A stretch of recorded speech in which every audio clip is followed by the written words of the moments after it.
Disclaimer: இந்த வீடியோவில் வரும் தகவல்கள் முழுக்க முழுக்க கல்வி ரீதியாக உருவாக்கப்பட்டுள்ளது மற்றும் எந்த ஒரு பங்குகளையும் பரிந்துரை செய்வது கிடையாது. ஹலோ ஃப்ரெண்ட்ஸ், இந்த வீடியோவில் ஒரு சில இண்டெக்ஸ்னுடைய டெக்னிக்கல் மூமெண்ட்டை பற்றி பார்க்கலாம். ஸோ அதில் நம்ம எதிர்பார்த்த மாதிரி இது ஒரு பீரிஸ் சேனலாக கிளியராக மாறி இருக்குன்னு தான் சொல்லணும். ஏன்னா நம்மளுக்கு அதை பிரேக் டவுன் பண்ணிவிட்டு அதை ரீடெஸ்ட் பண்ணிவிட்டு வந்து பார்த்திங்கன்னா நமக்கு நேற்றுக்கு வரைக்கும் இடத்துல அந்த ரீடெஸ்ட் பண்ண இடத்துலேருந்து நமக்கு ஒரு ஃபால் ஆயிருந்துச்சு. ப்ளஸ் ப்ரீவியஸ் வீங்களோ பிரேக் ஆகலை. பட் இன்றைக்கி வந்து பார்த்திங்கன்னா அதை பிரேக் பண்ணி க்ளோசிங்கும் வச்சுட்டாங்க. அண்ட் ஆல்சோ நம்ம டிஸ்கஸ் பண்ண இந்த ரேஞ்ச் வந்து பார்த்திங்கன்னா டே வைஸ் நம்மளுக்கு வந்து பார்த்திங்கன்னா பிரேக் ஆயிருச்சு. இனி அடுத்த கட்டமாக நம்மளுக்கு வந்து பார்த்திங்கன்னா இருக்கக்கூடிய ஒரு குரூஷியல் சப்போர்ட். ஏன்னா இப்போ நம்மளுக்கு இது குரூஷியல் சப்போர்ட்னா வந்து பார்த்திங்கன்னா இந்த ஹையில் இருக்கும்போது சொல்லிக்கிட்டு இருந்தேன். ஏன்னா நம்மளுக்கு ஃபஸ்ட் டைம் இங்கே ரீச் பண்ணும்போதும் சரி, இந்த இடத்துல ரீச் பண்ணும்போதும் சரி, நான் சொன்ன விஷயம் வந்து பார்த்திங்கன்னா இந்த இடத்துல நமக்கு ஒரு செல்லிங் ஜோன் ஃபார்ம் ஆயிருக்கு. ஸோ இது நம்ம 2024 செப்டம்பரில் சொன்ன விஷயம் தான். அது ஃபார்ம் ஆகிட்டு திரும்ப அந்த இடத்துக்கிட்ட வரும்போது ப்ராஃபிட் புக்கிங் பண்ண ஆரம்பிக்கணும்னு சொல்கிறதுக்கான காரணம் இந்த மாதிரி ஒரு ஃபால் நம்மளுக்கு வரும். பட் அந்த மாதிரி ஒரு ஃபால் அப்படிங்கிறது நம்மளால் ப்ரெடிக்ட் பண்ண முடியாது அப்படிங்கிறது நான் சொல்லியிருந்தேன். ஏன்னா இப்போது நம்மளுக்கு இந்த இடத்துக்கிட்ட போகும்பொழுது நான் வந்து இந்த ஹையிலேருந்து ஃபால் ஆக ஆரம்பிக்கும் போதே வந்து பார்த்திங்கன்னா ஒரு டிஃப்ரெண்ட் டைப்ஸ் ஆஃப் பேட்டர்ன்ஸை பற்றி டிஸ்கஸ் பண்ணியிருந்தேன். அதில் வந்து பார்த்தீங்கன்னா என்னென்ன மாதிரி நடக்க சான்சஸ் இருக்குது அப்படின்னு பார்க்கும்போது இங்கேருந்து ஃபாலோ ஆகிட்டு இந்த ரேஞ்ச் தான் ரீச் ஆகும்னு கரெக்டாக சொல்லியிருந்தோம். கரெக்டாக ரீச் பண்ணுச்சு. திரும்ப போனதுக்கப்புறம் இது ஒரு கப் மாதிரி இருக்குது அப்படின்னா ஒரு ஹேண்டில் ஃபார்ம் ஆகலாம்னு எதிர்பார்த்தோம். அப்படி இல்லை அப்படின்னா இந்த லெவல் இது வந்து அந்த ஹேண்டில் ஃபார்மேஷனுடைய ஒரு குரூஷியல் லெவல். ஸோ அந்த குரூஷியல் லெவல் நம்மளுக்கு ஹோல்டு ஆயிருச்சுன்னா பிரச்சனை இல்லை. பட் ஒருவேளை ஹோல்டு ஆகலை அப்படின்னா நம்மளுக்கு இது வந்து பார்த்தீங்கன்னா ஒரு கன்சல்டேஷன் மாதிரி போயிட்டு ஒரு இந்த மாதிரி போகிறதுக்கு சான்சஸ் இருக்குது. அட் த சேம் டைம் இப்போ நமக்கு இந்த குரூஷியல் லெவல் பிரேக் ஆனதுனால இதை நம்ம குரூஷியல் லெவல்னு சொல்கிறோம். ரீசன் வந்து பார்த்தீங்கன்னா இதுவும் ஒரு வேளை பிரேக் ஆயிடுச்சுன்னு வச்சுக்கோங்களேன். இது நம்மளுக்கு டேரெக்டாக அப்படி பிரேக் பண்ணிடுச்சு அப்படின்னா இது டபுள் டாப்பாக மாறிடும். ஸோ அப்போ டபுள் டாப்பாக மாறிடுச்சு அப்படின்னா மார்க்கெட் ஒரு கிராஷுக்கு தயாராகிடுச்சு அப்படிங்கிறத மீனிங். ஏன்னா கிராஷ்னா நம்மளுக்கு 20% மேலே மூவ் ஆகக்கூடியது தான். பட் இதை நம்ம வந்து பார்த்தீங்கன்னா அந்த டைமில் இண்டிகேட் பண்ணும்போது இந்த 3 பேட்டர்னை பற்றி தான் நான் சொல்லியிருந்தேன். இப்போ அந்த கப் அண்ட் ஹேண்டில் நம்மளுக்கு வந்து பார்த்தீங்கன்னா கிட்டத்தட்ட காணாமல் போக போகுதுன்னு தான் நினைக்கிறேன். ஏன்னா அந்த இண்டிகேஷன் வந்து பார்த்தீங்கன்னா நம்மளுக்கு இந்த ரேஞ்சுக்குள்ளேயே இருந்திருக்கணும். பட் நம்மளுக்கு ஒரு ஹோப் இருக்கக்கூடிய விஷயம் என்னன்னு கேட்டிங்கன்னா weekly closing. So weekly closing அப்படிங்கிறது நம்மளுக்கு வந்து நாளைக்கு நடந்துருச்சு அப்படின்னு, அதாவது இந்த ரேஞ்சினுடைய பாட்டமுக்கு கீழே நம்மளுக்கு நடந்துருச்சு, இல்லை இப்போ இருக்கக்கூடிய இடத்துலேயே க்ளோஸ் ஆயிருச்சு அப்படின்னு கூட வச்சுக்கோங்க. ஸோ நம்ம எதிர்பார்த்த மாதிரி இது பிரேக் ஆன மாதிரி தான் மீனிங். ஸோ அப்படி பார்க்கும்போது அடுத்த கட்டமாக நம்மளுக்கு இப்போதைக்கு இந்த இடத்துல ஒரு ட்ரெண்ட் லைன் ட்ராப் பண்ணியிருக்கோம். அண்ட் வீக்லி சார்ட்லேயே ஒரு பெரிய கேப் இருக்குது. ஸோ இந்த வீக்லி சார்ட்டினுடைய கேப் ப்ளஸ் இந்த ட்ரெண்ட் லைனில் நம்மளுக்கு வந்து பார்த்தீங்கன்னா ரீச் ஆகும் ஃபஸ்ட்டு. அதுக்கப்புறம் நீங்கள் டே சார்ட்டுக்குள்ளே போனீங்கன்னா இந்த கேண்டில்குள்ளேயே நிறைய கேப்ஸ் இருக்குது. ஸோ அப்போ அந்த மாதிரிலாம் வந்து பார்த்தீங்கன்னா கேப்ஸ் எல்லாம் ஃபில் அப் ஆகிட்டு நமக்கு இந்த ரேஞ்ச் ரீச் ஆகிறதுக்கு ஆட்டோமேட்டிக்காக நமக்கு என்ன ஆயிரும்னா டைம் ஆயிரும். ஸோ இப்போ இருக்கிற சுச்சுவேஷனில் இந்த ரேஞ்சுக்கு ஆக்சுவலாக நான் இந்த ஹையில் வரும்போது இதுதான் சொன்னேன். பட் அந்த டைமில் அதை நான் டிஸ்கஸ் பண்ணும்போது ஈவன் என்னைய ரொம்ப நாட்களாக ஃபாலோ பண்ணுறவங்க கூட வந்து என்ன சொல்லியிருந்தாங்க அப்படின்னா மார்க்கெட் ஒரு பெரிய ஃபால், நெகட்டிவாக சொல்ல கிடையாது, என்ன சொல்லியிருந்தாங்கன்னா மார்க்கெட் ஒரு பெரிய ஃபாலுக்கு வந்து பார்த்தீங்கன்னா சான்சஸ் இல்லை, இப்போ அந்த மாதிரி ஒரு ஃபால் வரணுமா, அதுக்கு ஏதாவது எந்தவித விஷயங்களுமே இல்லை அப்படிங்கிற மாதிரி சொல்லிட்டு இருந்தாங்க. பட் சடனாக வந்து பார்த்தீங்கன்னா இந்த ஒரு வார் சுச்சுவேஷன் கிரியேட் ஆச்சு. அண்ட் ஆல்சோ வந்து பார்த்தீங்கன்னா அதுக்கேற்ற மாதிரி மார்க்கெட்டும் ஃபால் ஆயிருச்சு. பட் இந்த இடத்துல வரும்பொழுது தான் இந்த மாதிரி நடக்கணுமான்னு கேட்டிங்கன்னா இந்த மாதிரி நிறைய டைம் நடந்திருக்கு. ஸோ அந்த இடத்துக்கிட்ட வரும்போது ஏதாவது ஒரு எக்கனாமிக்கல் விஷயங்கள் வந்து பார்த்தீங்கன்னா நம்மளுக்கு வேர்ல்டு வைடு நடக்கும் பொழுது அது வரதுக்கு சான்சஸ் இருக்குது. நான் ஆல்ரெடி சொல்லியிருந்தேன், இங்கேருந்து நம்மளுக்கு ஃபாலோ ஆகிட்டு திரும்ப இங்கே போயிட்டு இங்கேருந்து நம்மளுக்கு ஃபாலோ ஆகும்போது நம்மளுக்கு தெரியாது. ஆல்ரெடி வந்து பார்த்தீங்கன்னா 2008 இருக்கக்கூடிய ஒரு விஷயம் தான் இண்டிகேட் பண்ணேன். ஒரு மிகப்பெரிய ஒரு கம்பெனி கொலாப்ஸ் ஆகும்னு யாருமே எதிர்பார்த்துருக்க மாட்டாங்க. சடனாக வந்து பார்த்தீங்கன்னா ஒரு ஓவர் நைட்டில் வந்து அது கொலாப்ஸ் அப்படிங்கிற மாதிரி மீன் பண்ணிட்டாங்க. அதுக்கப்புறம் மார்க்கெட் கண்டினியூஸாக ஃபாலோ ஆக ஆரம்பிச்சது. அதை தான் நான் சொன்னேன். ஸோ அந்த மாதிரி சடனாக ஏதாவது நடக்க ஆரம்பிக்கும். அதை நம்மளால் வந்து ப்ரெடிக்ட் பண்ண முடியாது. பட் டெக்னிக்கல் முன்னாடியே அது சொல்லியிருக்கு, இந்த இடத்துல ஒரு செல்லிங் ஜோன் இருக்குது அப்படிங்கிறது. செல்லிங் ஜோன்னா என்ன அப்படின்னா இதை நான் திரும்ப நிறைய டைம் சொல்லியிருக்கேன். செல்லிங் ஜோன் அப்படின்னா அந்த இடம் ஒரு அட்ராக்டிவான பிளேஸ் ப்ராஃபிட் புக் பண்ணுறதுக்கு அப்படிங்கிறத மீனிங். அந்த செல்லிங் ஜோனை கிரியேட் பண்ணது வந்து பார்த்தீங்கன்னா ஒரு இன்ஸ்டியூஷன்ஸ். ஸோ இப்போ அந்த இன்ஸ்டியூஷன் அந்த இடத்துல புக் பண்ணியிருக்காங்க, ப்ராஃபிட் புக் பண்ணியிருக்காங்க அப்படின்னா கண்டினியூஸாக அவங்க ஃபால் ஆகவும் விட மாட்டாங்க. ஸோ அதனால ஒரு ஃபால் வந்ததுக்கப்புறம் திரும்ப ரெக்கவர் பண்ண வச்சு அந்த இடத்துல வந்து பார்த்தீங்கன்னா அவங்க புக் பண்ணுவாங்க அப்படிங்கிறது தான் செல்லிங் ஜோனுக்கான இண்டிகேஷன். அண்ட் ஆல்சோ இந்த இடத்துல நம்மளுக்கு மார்க்கெட் கிட்டத்தட்ட ஜனவரி 1 வந்து பார்த்தீங்கன்னா மார்க்கெட் ஒரு நியூ ஹையை ஃபார்ம் பண்ணி நம்மளுக்கு க்ளோசிங்கும் வச்சுது. அந்த டைமில் வந்து பார்த்தீங்கன்னா எஃப்ஐஐஸ் வந்து பாசிட்டிவாக இருந்ததாங்க. அந்த நாளுக்கு முன்னத்த நாள் வந்து பார்த்தீங்கன்னா ஆல் டைம் ஹையை டச் பண்ணிட்டு இருந்த பீரியடில் நான் சொன்னேன் இந்த மாதிரி சிச்சுவேஷனில் வந்து பார்த்தீங்கன்னா எஃப்ஐ என்ன பண்ணுவாங்கன்னா ஆட்டோமேட்டிக்காக வந்து அந்த ஒரு நாள் மட்டும் ஸ்லைட்டாக பை பண்ணுற மாதிரி காமிச்சு அதுக்கப்புறம் கண்டினியூஸாக செல் பண்ணுவாங்கன்னு சொன்னால் நீங்கள் வேணால் என்னுடைய ஜனவரி 1 வீடியோ இல்லை டிசம்பர் 31 வீடியோ பாருங்கள். அதில் நான் சொல்லியிருக்கேன் கிளியராக அதுதான் நடந்துச்சு. அன்றைக்கி அதுக்கேற்ற மாதிரியே கண்டினியூஸாக வந்து பார்த்தீங்கன்னா செல் பண்ணிட்டு இருந்தவங்க அந்த ஒரு நாள் பை பண்ணாங்க. அந்த பை பண்ணதை பார்த்துட்டு எல்லாமே மார்க்கெட் ரெக்கவர் ஆகிரும் அப்படிங்கிற தாட்டில் கண்டிப்பாக எல்லோரும் உள்ளே போயிருப்பாங்க. ஸோ அது உள்ளே போனதுக்கப்புறம் வந்து அவங்க அதுக்கப்புறம் பெருசாக பை பண்ணவே இல்லை. இப்போ எனக்கு தெரிஞ்சு இந்த மாதம் இல்லை போன மாதம்லாம் வந்து பார்த்தீங்கன்னா கண்டினியூஸான செல்லிங் தான்.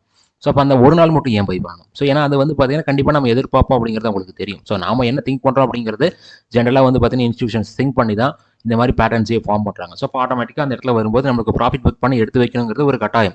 ஸோ யாரெல்லாம் அதை பண்ணியிருக்கீங்க அப்படிங்கிறத கமெண்ட்டில் மென்ஷன் பண்ணுங்கள். ஏன்னா நான் கண்டினியூஸாக சொல்லிக்கிட்டே இருந்தேன். கிட்டத்தட்ட 1.5 வருஷமாக சொல்லிக்கிட்டே இருக்கேன். ஸோ அதனால் நீங்கள் அப்படி பண்ணியிருந்தீங்கன்னா கமெண்ட்டில் மென்ஷன் பண்ணுங்கள். அது கமெண்ட்டுக்கும் கொஞ்சம் பூஸ்டப்பாக இருக்கும். இப்போது நம்மளுக்கு இருக்கக்கூடிய ஒரு இண்டிகேஷன் வந்து பார்த்தீங்கன்னா பேரிஷ்னஸ் தான். சிமிலர்லி நம்ம ஏதாவது ஒரு இண்டிகேட்டர் நம்ம செக் பண்ணி பார்க்குறோம் அப்படின்னா அந்த இண்டிகேட்டரும் அதை தான் இண்டிகேட் பண்ணுது. ஸோ நீ அடுத்த கட்டமாக வந்து பார்த்தீங்கன்னா நம்மளுக்கு இருக்கக்கூடிய நெக்ஸ்ட் இண்டெக்ஸ். ஸோ இது வந்து சென்செக்ஸ். ஸோ சென்செக்ஸை பொறுத்த வரைக்கும் இந்த ட்ரெண்ட் லைன் ஒரு குரூஷியலான ட்ரெண்ட் லைன் அப்படிங்கிறது நம்மளுக்கு இதுக்கு முன்னாடி சொல்லியிருக்கோம். ஏன்னா இது வந்து நம்மளுக்கு ரெசிஸ்டண்ட்டாக ஒர்க் அவுட் ஆன ஒரு இடம் அண்ட் 3 டைம்ஸ் ரெசிஸ்டண்ட்டாக ஒர்க் அவுட் ஆகிட்டு ஒன்ஸ் பிரேக் பண்ணதுக்கப்புறம் அது இங்கெல்லாம் வந்து பார்த்தீங்கன்னா சப்போர்ட்டாக ஒர்க் அவுட் ஆயிருக்கு. அண்ட் இப்போ வந்து பார்த்தீங்கன்னா அந்த ட்ரெண்ட் லைன் நம்மளுக்கு ரீச் ஆயிருக்கு. ஸோ அதனால் இது வந்து இப்போதைக்கு ஒரு ஹோப் தான்.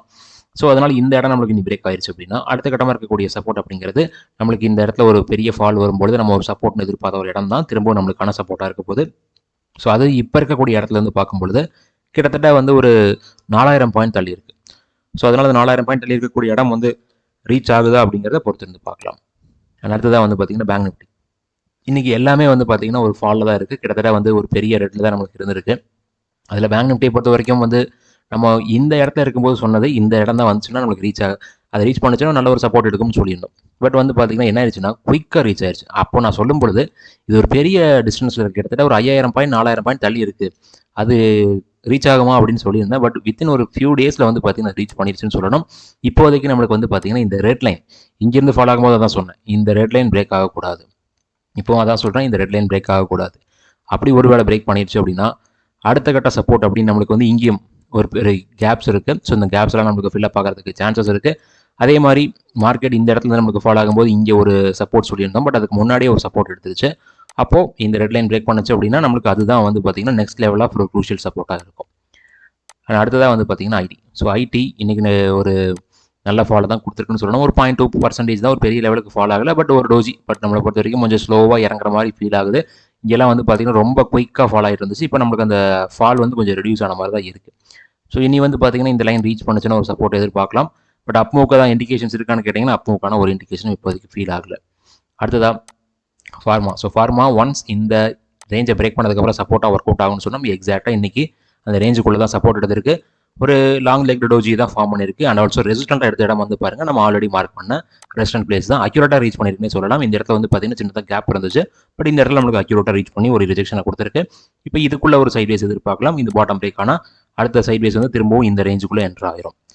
அண்ட் அடுத்ததான் வந்து பார்த்தீங்கன்னா எஃப்எம்சிஜி இன்றைக்கி நல்ல ஒரு இறக்கத்தை கொடுத்துருக்கு. இந்த ரேஞ்சையும் பிரேக் பண்ணிருச்சு. இன்றைக்கி வந்து பார்த்தீங்கன்னா எஃப்எம்சிஜி பேஸ் பண்ணி ஒரு ஸ்டாக்கை நான் ஃபோக்கஸ் பண்ணியிருக்கேன். இது என்னுடைய ஸ்டாக் அனலைசிஸ் வீடியோவில் நான் கொடுத்துருக்கேன். பட் இனி அடுத்த கட்டமாக நம்மளுக்கு இருக்கக்கூடிய நெக்ஸ்ட் லெவல் ஆஃப் சப்போர்ட் அப்படின்னு பார்க்கும்போது இந்த க்ரீன் லைன் தான். பட் நம்மளுக்கு இங்கே எஃப்எம்சிஜி ஃபாலோ ஆகிட்டு இந்த இடத்துக்கிட்ட வரும்பொழுது எஃப்எம்சிஜியில் இண்டெக்ஸ் ஹெவி வெயிட்டான ஸ்டாக் வந்து பார்த்தீங்கன்னா நம்மளுக்கு ஒரு லோயஸ்ட் பாயிண்ட்டை ஹிட் பண்ணுச்சு. பட் இப்போ அந்த ஸ்டாக் வந்து பார்த்தீங்கன்னா அதே மாதிரி லோயஸ்ட் லெவலுக்கு வந்திருக்கான்னு கேட்டோம்னா அதை விட நம்மளுக்கு இண்டெக்ஸ் பெருசாக ஃபாலோ இருக்குது. பட் அந்த ஸ்டாக் நம்மளுக்கு வந்து பார்த்தீங்கன்னா வரல. அப்போ என்ன நடந்திருக்குன்னு கேட்டிங்கன்னா அந்த ஸ்டாக்கில் பெரிய லெவலில் ஃபாலோ ஆகல. ஆனால் மற்ற ஸ்டாக்ஸ் எல்லாமே வந்து பார்த்தீங்கன்னா ஓரளவுக்கு நல்லாவே ஃபாலோ ஆயிருக்குன்னு சொல்லணும். அதில் நான் என்னுடைய இந்த ரீசெண்டாக வந்து பார்த்தீங்கன்னா ஸ்டாக் அனலிசிஸ் பண்ண வீடியோவில் இருந்த ஒன் ஆஃப் தி எஃப்எம்சிஜி ஸ்டாக்கை வந்து பார்த்தீங்கன்னா இன்றைக்கி நான் ஃபோக்கஸ் பண்ணியிருக்கேன். ஸோ அது என்ன அப்படிங்கிறதையும் நீங்கள் கமெண்ட்டில் மென்ஷன் பண்ணுங்கள். அதனுடைய நேமையும் நான் மென்ஷன் பண்ண விரும்பல. அடுத்ததாக இந்த இடத்துல நம்மளுக்கு நேற்றுக்கு என்ன சொல்லியிருந்தேன் அப்படின்னா இந்த நம்மளுக்கு ப்ரீவியஸ் டேனுடைய லோ பிரேக் ஆகல. ஒருவேளை பிரேக் ஆச்சு அப்படின்னா திரும்பவும் இந்த லைன் ரீச் ஆக சான்சஸ் இருக்குன்னு சொல்லியிருந்தோம். கேப் டவுனில் தான் ஓப்பன் ஆச்சு. கேப் டவுனில் ஓப்பன் ஆனதுக்கப்புறம் எக்ஸாக்டாக அந்த லைனை ரீச் பண்ணிவிட்டு அங்கேருந்து வந்து பார்த்தீங்கன்னா நல்ல ஒரு பவுன்ஸ் பேக் கொடுத்து க்ரீன் கேண்டிலே ஃபார்ம் பண்ணியிருக்கு. ஸோ நெக்ஸ்ட் 50 வந்து பார்த்தீங்கன்னா திரும்பவும் அந்த சப்போர்ட்டை நம்மளுக்கு ரீச் பண்ணியிருக்கு. அண்ட் ஆல்சோ பவுன்ஸ் பேக்கையும் கொடுத்துருக்கு. அண்ட் அடுத்ததாக இது நம்ம சப்போர்ட் பிரேக் பண்ணால் அடுத்த கட்ட லெவலுக்கு ஃபாலோ ஆகணும்னு எதிர்பார்க்கலாம். நெக்ஸ்ட் வந்து பார்த்தீங்கன்னா பிஎஸ்யூ திரும்பவும் நம்மளுக்கு இந்த ட்ரெண்ட் லைன் கிட்ட வந்து பார்த்தீங்கன்னா ஒரு பவுன்ஸ் பேக் கொடுத்துருக்கு அப்படின்னு தான் சொல்லணும். பட் ஓப்பன் ஆனது அந்த ட்ரெண்ட் லைனுக்கும் கீழே. பட் அகைன் வந்து பார்த்தீங்கன்னா அந்த லைனுக்குள்ளே நம்மளுக்கு போயிடுச்சு. இந்த ஒரு சின்ன சேனலுக்குள்ளே அகைன் என்ட்ரு ஆயிருக்கு. இனி அடுத்த கட்டமாக அந்த இன்னைக்கான கேண்டலினுடைய லோ பிரேக் ஆச்சுன்னா இந்த ரேஞ்சை நம்ம வந்து பார்த்தீங்கன்னா சப்போர்ட் எதிர்பார்க்கலாம். இந்த ரேஞ்சினுடைய பாட்டம் பிரேக் ஆச்சுன்னா அடுத்த கட்டமாக இந்த ஒரு பெரிய ரேஞ்சை நம்ம சப்போர்ட் எதிர்பார்க்கலாம். அடுத்ததாக வந்து பார்த்தீங்கன்னா mid cap. So mid cap திரும்பவும் வந்து பார்த்தீங்கன்னா இன்றைக்கி நல்ல ஒரு லெவலில் ஃபாலோ ஆயிருக்குன்னு சொல்லணும். பட் அந்த ரெட் லைனுக்கு கீழே நல்லா போயிருந்தாலும் அகைன் கொஞ்சம் ரெக்கவரி கொடுத்துருக்கு. அகைன் அந்த ரெட் லைனுக்கு மேலே தான் நமக்கு வந்து பார்த்தீங்கன்னா க்ளோஸ் ஆயிருக்கு. இந்த இடத்துல எப்படி நடந்துச்சோ அதே மாதிரி தான். பட் இந்த இடத்துல வந்து புல்லிஷ்னஸ் இங்கே இருக்கான்னு கேட்டிங்கன்னா அப்படி இல்லைன்னு சொல்லணும். ஏன்னா வந்து பார்த்தீங்கன்னா அதுக்கு மேலே நல்லா ரெக்கவராக போயிட்டு திரும்பவும் ஃபாலோ இருக்குது. பட் இங்கே இருந்த புல்லிஷ்னஸ் இன்றைக்கி இல்லை. பட் இருந்தாலும் நம்ம பார்க்கலாம். நாளைக்கு வந்து பார்த்தீங்கன்னா இங்கேருந்து ஒரு கேப் அப் ஓப்பன் இல்லைன்னா வந்து பார்த்தீங்கன்னா ஃப்ளாட்டாக கூட ஓப்பன் ஆகிட்டு ஒரு பவுன்ஸ் பேக் எப்படி இந்த இடத்துல கொடுத்துச்சோ அந்த மாதிரி கொடுக்குது அப்படிங்கிறத வெயிட் பண்ணி பார்க்கலாம். அண்ட் ஸ்மால் கேப்பை பொறுத்த வரைக்கும் இந்த லைன் நம்மளுக்கு முன்னாடி நாள் ரீச் ஆயிருந்துச்சு, அதாவது மண்டே ரீச் ஆயிருந்துச்சு. பட் இன்றைக்கி வந்து பார்த்தீங்கன்னா அந்த இடம் நம்மளுக்கு ரீச் ஆகலை. அதுக்கு முன்னாடியே வந்து ஒரு லாங் லெக் டோஜியை ஃபார்ம் பண்ணியிருக்கு. பட் இது வந்து பார்த்தீங்கன்னா நமக்கு இந்த ட்ரெண்ட் லைன் ரெசிஸ்டன்ட் ஆகும். இந்த இடத்துல ஹாரிசான்டல் சப்போர்ட்டும் இருக்குது. ஆல்ரெடி நமக்கு வந்து பார்த்தீங்கன்னா சப்போர்ட்டை ரீச் பண்ணிட்டதுனால திரும்ப ரீச் பண்ணுச்சுன்னா எதிர்பார்க்கலாம் சப்போர்ட். இப்போதைக்கு நம்மளுக்கு ஒரு இன்டர்மீடியட் லெவலில் இருக்குது. அதனால் ஏதாவது ஒரு மூமெண்ட்டை கொடுக்கட்டும், அதுக்கப்புறம் பார்க்கலாம். அடுத்தது டோட்டல் மார்க்கெட். டோட்டல் மார்க்கெட் நம்மளுக்கு ஆல்ரெடி வந்து பார்த்தீங்கன்னா இந்த ரெட் லைனில் பிரேக் பண்ணதுக்கப்புறமே நம்மளுக்கு பேரிஷாக மாறிடுச்சு. போன வாரம் ஃப்ரைடேவே அது நடந்துருச்சு. இப்போதைக்கு நமக்கு என்ன நடந்திருக்குன்னா அது நம்மளுக்கு பிரேக் டவுன் பண்ணிட்டு ஒரு ஃபாலோ கொடுத்ததுக்கப்புறம் அதை ரீட்ரேஸ் பண்ணிட்டு அடுத்த லெவலுக்கு ஃபாலோ இருக்குது. பட் இந்த ஃபாலான லோவை பிரேக் பண்ணல. இன்னைக்கு ஆக்சுவலாக இன்ட்ராடேல பிரேக் பண்ணியிருந்தாலும் க்ளோசிங் அந்த லோவுக்கு கீழே வரல. இங்கே வந்து நம்மளுக்கு கிட்டத்தட்ட இங்கே ஒரு கேப் இருந்துச்சு. ஸோ இந்த இடத்துல வந்து பார்த்தீங்கன்னா ஒரு 12th மே அந்த டேட்டுக்கு முன்னாடி நாள் ஒரு கேப் அப்பில் தான் ஓப்பன் ஆச்சு. அந்த கேப் வந்து பார்த்தீங்கன்னா இன்னைக்கு அக்யூரேட்டாக ஃபில்லப் ஆயிடுச்சு. பட் ஆல்ரெடி வந்து லோவில் வந்து பார்த்தீங்கன்னா அது ஃபில்லப் ஆகாமல் இருந்துச்சு. பட் இன்னைக்கு வந்து அக்யூரேட்டாகவே ஃபில்லப் ஆயிடுச்சுன்னு சொல்லணும். இனி அடுத்த கட்டமாக இங்கேயும் வந்து பார்த்தீங்கன்னா நிறைய கேப்ஸ் நம்மளுக்கு டே சார்ட்டில் ஃபார்ம் ஆயிருக்கு. ஸோ அது நம்மளுக்கு அந்த எப்படி நம்ம நிஃப்டியில் சொன்னாமோ அதே மாதிரி தான் இங்கேயும் வந்து பார்த்தீங்கன்னா நம்மளுக்கு லாஸ்ட் ஏப்ரல் மாதத்தில் ஒரு கேப் வந்திருக்கு லாஸ்ட் இயரில். ஸோ அந்த கேப் ஃபில்லப் ஆகுது அப்படிங்கிறத பொறுத்து இருந்து பார்க்கலாம். அண்ட் மைக்ரோ கேப் இந்த லைனுக்கு மேலே திரும்ப போயிருக்கு. ஆக்சுவலாக இது நம்ம ஃபாலோ ஆகும்போது ஒரு சப்போர்ட்டாக எதிர்பார்த்தோம். அந்த சப்போர்ட் ஆக்சுவலாக பிரேக் டவுன் பண்ண மாதிரி இருந்தாலும் திரும்ப உள்ளே போயிடுச்சு. அண்ட் ஆல்சோ இன்றைக்கும் வந்து பார்த்தீங்கன்னா அந்த லைனுக்கு மேலே தான் க்ளோசிங். ஓரளவுக்கு பாசிட்டிவாக தான் இருக்குது. பட் இருந்தாலும் வந்து பார்த்தீங்கன்னா நம்மளுக்கு அடுத்த கட்ட சப்போர்ட் இந்த இடத்துலையும் கரண்ட் ரெசிஸ்டன்ட் இந்த இடத்துலையும் நமக்கு இப்போதைக்கு இருக்குது. இது நம்மளுக்கு ரெசிஸ்டன்ட் தான். ஸோ அதனால் நம்ம வந்து பார்த்தீங்கன்னா கலரை சேஞ்ச் பண்ணிக்கலாம். அண்ட் டவ் ஜோன்ஸ் நம்மளுக்கு ஒரு இறக்கத்தை கொடுத்துருக்குன்னு சொல்லணும். நம்மளுக்கு இந்த ரெட் லைனில் பிரேக் பண்ணதுக்கப்புறம் அதை ரீட்ரெஸ் பண்ணிவிட்டு அடுத்த கட்டமாக ஒரு இறக்கம் நம்மளுக்கு ஸ்டார்ட் ஆன மாதிரி தான் இருக்குது. இந்த க்ரீன் லைன்ஸ் நம்மளுக்கு ரீச் ஆச்சு அப்படின்னா அது நல்ல ஒரு சப்போர்ட்டாக அந்த இடத்துல நம்ம எதிர்பார்க்கலாம். நாஸ்டாக் ஒரு சென்ட்ரல் லெவலில் தான் நமக்கு இப்போதைக்கு ட்ராவலாக இருக்குது. இந்த கன்சல்டேஷனுடைய பாட்டம் இப்போ வரைக்கும் நம்மளுக்கு பிரேக் ஆகலை. அதே மாதிரி டாப்புக்கு பக்கத்தில் போகிற மாதிரி ஐடியா இல்லைன்னு நினைக்கிறேன். S&P 500 பொறுத்த வரைக்கும் வந்து பார்த்தீங்கன்னா இந்த இடத்துல நமக்கு இந்த ரெட் லைனை பிரேக் பண்ணுச்சுன்னா ஒரு ஃபால் எதிர்பார்த்தோம். ஸோ கிட்டத்தட்ட எனக்கு தெரிஞ்சு இந்த சேனலில் பிரேக் டவுன் பண்ண கான்செப்ட் படி பார்க்கும்போது அப்பவும் நம்மளுக்கு கிட்டத்தட்ட கொஞ்சம் ஸ்டாப் ஆன மாதிரி தான் இருக்குது. சைட்வேஸ் ஒன்றா போகலாம், இல்லைன்னா ஒரு இறக்கம் வரலாம். ஸோ அந்த மாதிரி தான் இப்போதைக்கு இண்டிகேட் ஆகிட்டு இருக்கு. அண்ட் கோல்டை பொறுத்த வரைக்கும் நம்மளுக்கு அந்த ஒரு கன்சல்டேஷன் நேற்று தான் மார்க் பண்ணோம். அந்த ரேஞ்சுக்குள்ள தான் இன்றைக்கி மூவ்மெண்ட் கொடுத்துருக்கு. ரொம்ப ஒரு டைனி ரேஞ்சில் இப்போதைக்கு கோல்டு மூவ் ஆகிட்டு இருக்கிறதுனால மேபி இது வந்து பார்த்தீங்கன்னா ஒரு அக்கமுலேஷன் ஜோனா இல்லை டிஸ்ட்ரிபியூஷன் ஜோனா அப்படிங்கிறத நம்ம பொறுத்திருந்து பார்க்கலாம். அக்கமுலேஷன் ஜோனாக இருந்துச்சு அப்படின்னா அந்த ஜோனுடைய டாப் பிரேக் ஆகும். டிஸ்ட்ரிபியூஷன் ஜோனாக இருந்துச்சு அப்படின்னா அந்த ஜோனுடைய பாட்டம் பிரேக் ஆகும். ஸோ அதனால் நம்மளுக்கு எந்த சைடில் மூவ் ஆகும் அப்படிங்கிறத அந்த ரேஞ்ச் நம்மளுக்கு பிரேக் பண்ணுறதை பேஸ் பண்ணி நம்ம வந்து பார்த்தீங்கன்னா முடிவு பண்ணிக்கலாம். அண்ட் சில்வர் இங்கே நம்மளுக்கு கிளியர் சைட்வேஸ், அந்த சைட்வேஸ்க்குள்ளேயே தான் இப்போதைக்கு ட்ராவல் ஆயிருக்கு. இன்றைக்கி ஒரு 1.8% மூவ் ஆயிருக்கு.